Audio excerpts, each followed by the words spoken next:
La page culture du 64 minutes, maintenant, demandez le programme de Jean-Baptiste Urbain qui nous attend à Angoulême pour la suite du festival du film francophone. Bonjour à tous, je vous présente Hergé, enfin sa statue, c'est le papa de Tintin et puis c'est l'un des saints patrons du festival de la bande dessinée d'Angoulême, un festival qui depuis bientôt un demi-siècle fait rayonner cette ville de la Charente au-delà des frontières françaises. Mais il y a un autre festival ici à Angoulême, il a été créé il y a 6 ans par Dominique Besnéard, le plus célèbre des agents d'acteurs en France.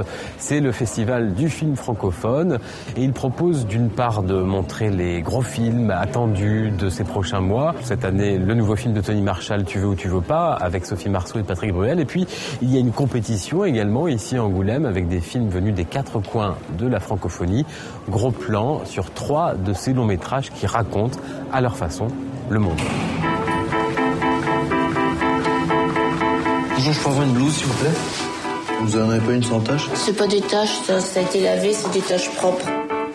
Le premier film, c'est Hippocrate, un film qui nous plonge dans l'univers de l'hôpital public à travers le regard de 2 internes. C'est un film très bien vu qui nous parle de problèmes de santé publique, le manque de moyens, également de grandes questions de société comme la fin de vie. Alors vous allez vous dire c'est un film lourd, un film plombant, mais non, c'est drôle, très drôle même. Vous buviez combien par jour? Dans les 40. 40?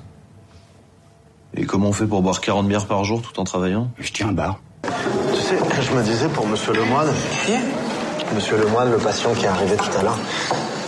Il faudrait le mettre sous B1 pour son syndrome de Korsakoff.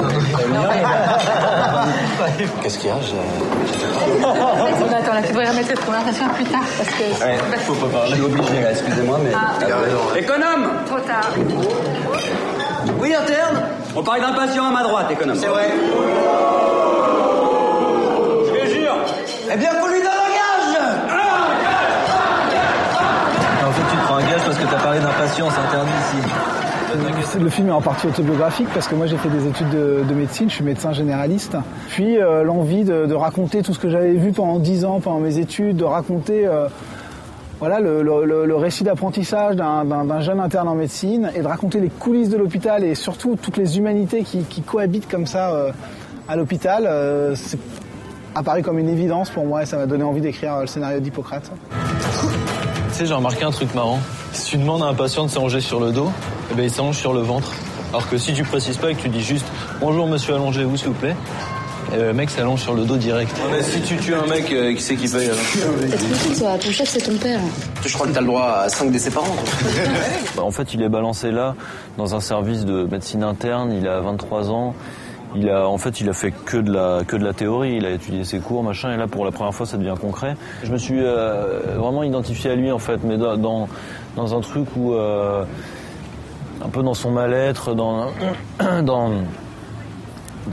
ses doutes et tout ça, là, qui se sentent pas légitimes. Franchement, je suis pas fait pour ce métier, c'est pas possible.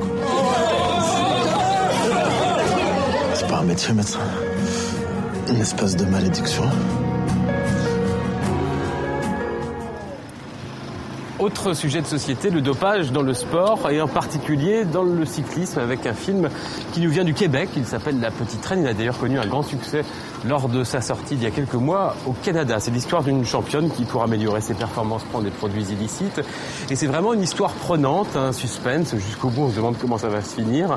Avec une actrice québécoise aux 1000 facettes. Elle s'appelle Laurence Leboeuf et elle pédale bien mieux que moi.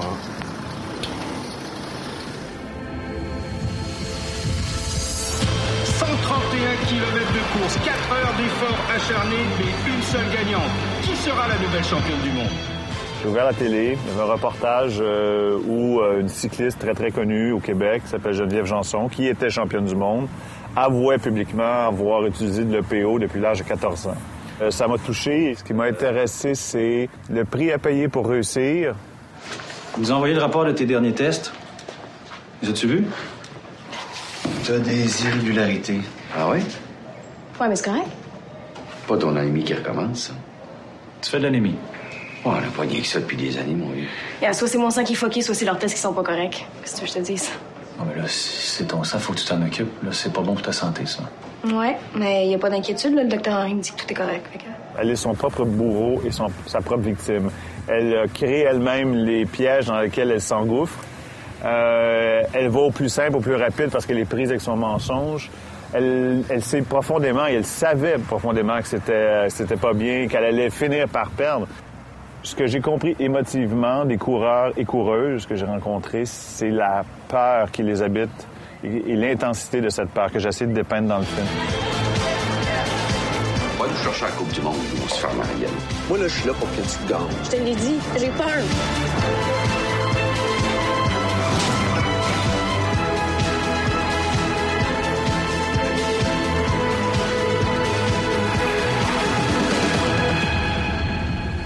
C'est ma fille, ça.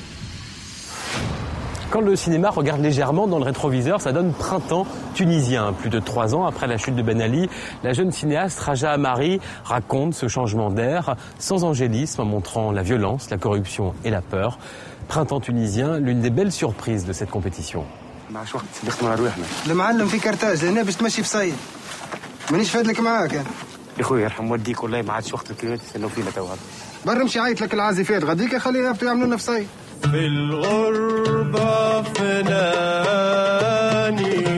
Le film suit l'itinéraire de ces 3 jeunes et quelque part leur destin traverse celui de la grande histoire, comme cette grande histoire les traverse.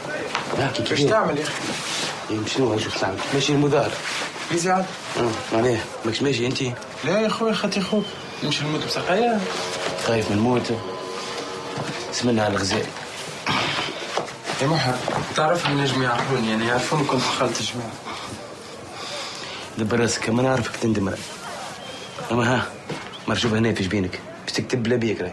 Ce qui m'a plu dans ce projet, c'est cette énergie qu'on retrouve justement de ces événements et surtout la distance parce qu'il parle de gens ordinaires et quelque part j'ai trouvé ça très juste parce que cette révolution n'était pas forcément une révolution idéologique mais elle était spontanée, sentimentale je dirais.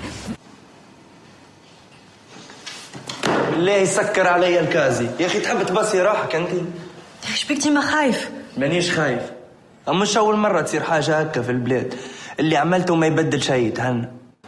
Voilà, le festival du film francophone d'Angoulême, ça n'est pas fini, ça dure encore 3 jours, avec notamment un hommage au cinéma africain et en particulier au FESPACO, le grand festival du Burkina Faso. Et puis il y a une compétition ici à Angoulême. Les prix, ils seront remis mardi, ils s'appellent les Valois d'Or, ils seront remis d'ailleurs sous l'égide de TV5 Monde, des prix souvent annonciateurs d'un grand succès populaire. L'an dernier, le Valois d'Or avait été remis au film de Guillaume Gallienne, Les Garçons et Guillaume à table, l'un des grands cartons du cinéma français de ces 12 derniers mois. Merci donc à Jean-Baptiste Urbain et à Martin Vandenbosch.